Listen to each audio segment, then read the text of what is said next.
జై శ్రీకృష్ణ.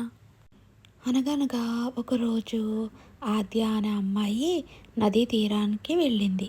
అక్కడ ఆమెకి ఒక బంగారు విత్తనం కనిపించింది. ఆద్యకి మొక్కలంటే చాలా ఇష్టం. అప్పుడు ఆ విత్తనాన్ని తీసుకొచ్చి ఆమె ఇంటి దగ్గరలో ఆ విత్తనాన్ని నాటింది. విత్తనాన్ని నాటిన తర్వాత రోజుకి ఆమెకి చాలా తీయనైన గొంతుకు వినిపిస్తుంది. అది ఏమిటా అని ఆద్య చూడగా ఆ మొక్క ఇలా అంటుంది, ఆద్య నీకు ధన్యవాదాలు అని.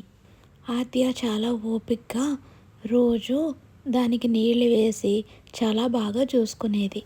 అలా కొన్ని రోజులు గడిచేసరికి ఆ మొక్క చాలా పెద్దదయ్యింది. దానికి చాలా బంగారు పువ్వులు పూచాయి. ఆద్య ఆ మొక్కను చూసి చాలా సంతోషపడుతుంది.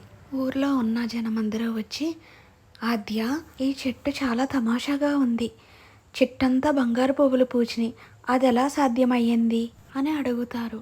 అప్పుడు ఆద్య నవ్వుతూ ఇలా అంటుంది, నేనేమీ చేయలేదు, ప్రేమగా ఓపికగా దాన్ని చక్కగా చూసుకున్నాను అని చెబుతుంది ఆద్య. ఈ కథలో నీతి ఏమిటంటే, ఓర్పుగా శ్రద్ధగా ప్రేమగా ఏ పనైనా చేస్తే మనకి ఫలితం కూడా అలా మంచిగా వస్తుంది. ఇలాంటి మంచి మంచి కథలు మీకు ఎన్నో కావాలంటే మా ఈ ఛానల్ని లైక్ చేయండి, షేర్ చేయండి, కామెంట్ చేయండి, సబ్స్క్రైబ్ చేయండి.